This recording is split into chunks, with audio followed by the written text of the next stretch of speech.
বিসমিল্লাহির রহমানির রহিম। আসসালামু আলাইকুম। সবাই কেমন আছেন বন্ধুরা? আশা করি সবাই ভালো আছেন। আমি চলে এসেছি আজকে নদীর পাবদা মাছ, সেটা আমি সর্ষে দিয়ে রান্না করব, সেই রেসিপি আপনাদের সাথে শেয়ার করতে চলে এসেছি। আমি প্রথমে সর্ষেটা বেটে নিচ্ছি। এখানে আমি নিয়ে নেব 2 রকমের সর্ষে, কাঁচামরিচ, লবণ। এটা দিয়ে আমি সর্ষেটা বেটে নেব।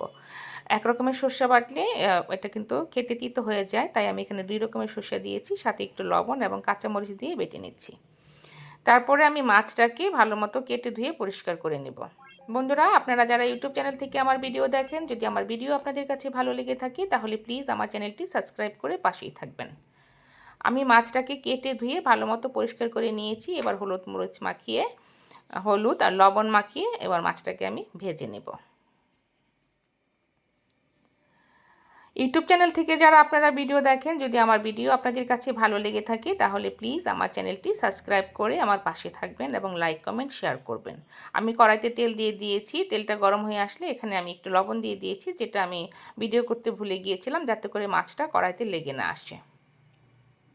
এবার আমি মাছটাকে একটু হালকা করে ভেজে নেব, খুব বেশি ভাজবো না। মাছটা ভাজা হয়ে গেলে আমি উঠিয়ে নিচ্ছি। তারপর আমি কড়াইতে তেল দিয়ে এখানে দিয়ে দিব পেঁয়াজ।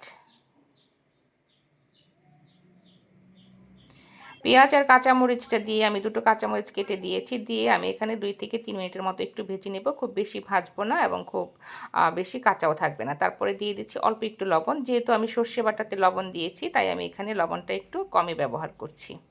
তারপর একে একে অ্যাড করে দিব হচ্ছে আমি আদা রসুন বাটা, মরিচ, হলুদ গুঁড়ো, ধনে গুঁড়ো এবং হচ্ছে পরিমাণ মতো পানি দিয়ে মশলাটাকে একটু কষিয়ে নিয়ে এখানে আমি অ্যাড করে দিব সেই যে সরিষা বাটাটা বেটেছিলাম আমি, সেই সরিষা বাটাটা দিয়ে মশলাটাকে খুব ভালো মতো কষিয়ে নিতে হবে।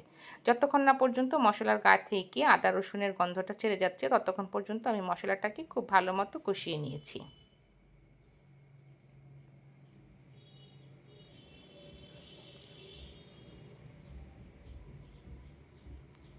আমার মশলা অলমোস্ট কষানো হয়ে গেছে। এবার আমি এখানে দিয়ে দিচ্ছি পরিমাণ মতো পানি। খুব বেশি পানি দিব না, পরিমাণ মতোই পানি। যতটুকু আমি ঝোল রাখবো ততটুকুই পানি ব্যবহার করছি। আমি খুব বেশি ঝোল এখানে রাখবো না। আমার পানিটা বলক ফুটে এসেছে। এবার আমি এখানে দিয়ে দেবো মাছটা, দিয়ে এটাকে আমি 7 থেকে 8 মিনিটের মতো রান্না করবো। ব্যাস হয়ে গেল আমার সর্ষে দিয়ে পাবদা মাছ। ব্যাস হয়ে গেল আমার সর্ষে দিয়ে পাবদা মাছের রান্না। এবার খাওয়ার পালা। বন্ধুরা, আপনারা যারা ইউটিউব চ্যানেল থেকে আমার ভিডিও দেখেন, প্লিজ আমার চ্যানেলটি সাবস্ক্রাইব করে পাশেই থাকবেন। ধন্যবাদ এতক্ষণ সবাইকে কষ্ট করে ভিডিওটি দেখার জন্য।